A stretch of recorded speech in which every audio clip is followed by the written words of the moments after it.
ఉంది కాబట్టి నాకు ఇచ్చిన సమయం అయిపోయింది. చేతులు కట్టుకొని నిల్చున్నారు. సో సమ్మేళనానికి వచ్చి పెద్దలకి అందరికీ కూడా శిరస్సు వంచి పాదాభి నమస్కారాలు.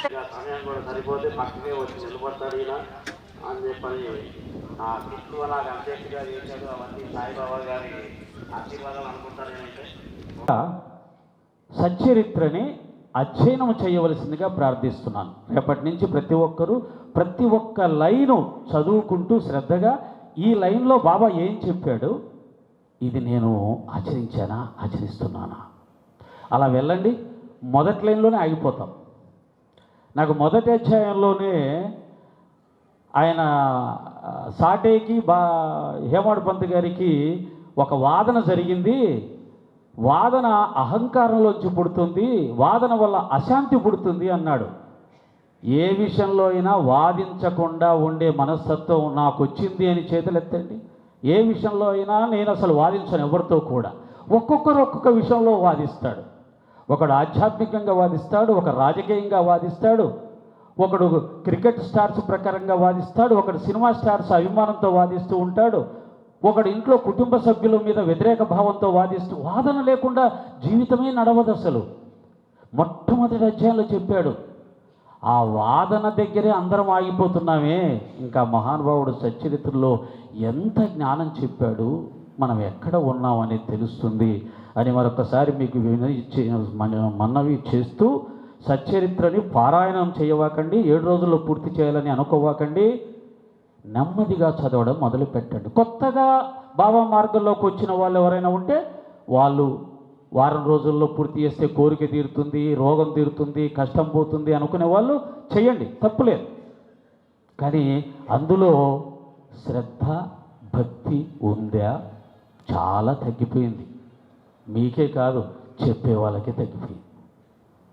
ఒక విషయం చెప్తాను.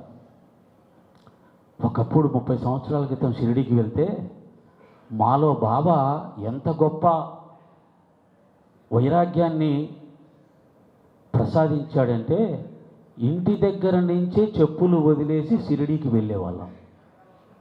ఇంటి దగ్గర నుంచే చెప్పులు వదిలేసి షిరిడీకి వెళ్ళేవాళ్ళం. అంటే షిరిడీ అనే ప్రదేశానికి వెళ్తున్నామంటేనే మనం చెప్పులు వదిలేసి వెళ్ళాలి అన్నంత భయం భక్తి బాబా మీద ఉండేది.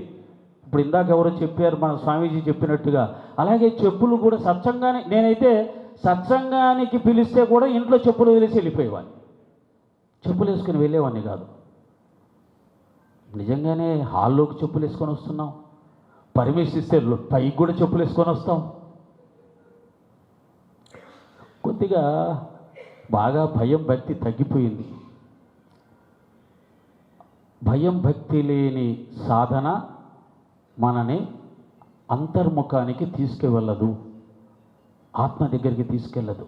అనుకోకుండా మనకు కొన్ని లగ్జరీస్ వచ్చేసాయి.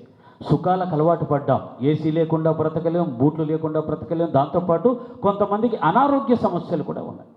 నేను ఎందుకు వేస్తున్నానయ్యా బూట్లు అంటే, నా కాళ్ళ కింద ఆనెలు ఉన్నాయి, మట్టి తగిలితే ప్రమాదం.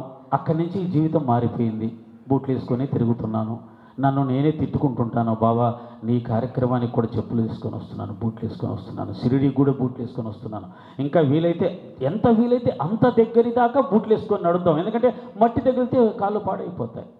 అయితే ఇక్కడ బాబా నీ మీద పూర్ణ విశ్వాసం పెట్టుకొని, మట్టి తగిలింది, కాళ్ళు పాడైతే పాడైనాయి, కానీ నీ మీద మాత్రం భక్తి శ్రద్ధలు తగ్గనివ్వను బాబా, కాళ్ళు పోతే పోయినాయి బాబా అనుకునే భక్తి నాకు లేకుండా పోయింది అని బాధపడుతూ ఉంటారు. అంటే మనకు శరీరం మీద, ఆరోగ్యం మీద విపరీతమైన శ్రద్ధ పెరిగిపోయింది. కాబట్టి ఇవన్నీ నెమ్మదిగా సాధనలన్నీ పలచబడిపోయాయి అని మరొకసారి మీకు తెలియజేస్తూ,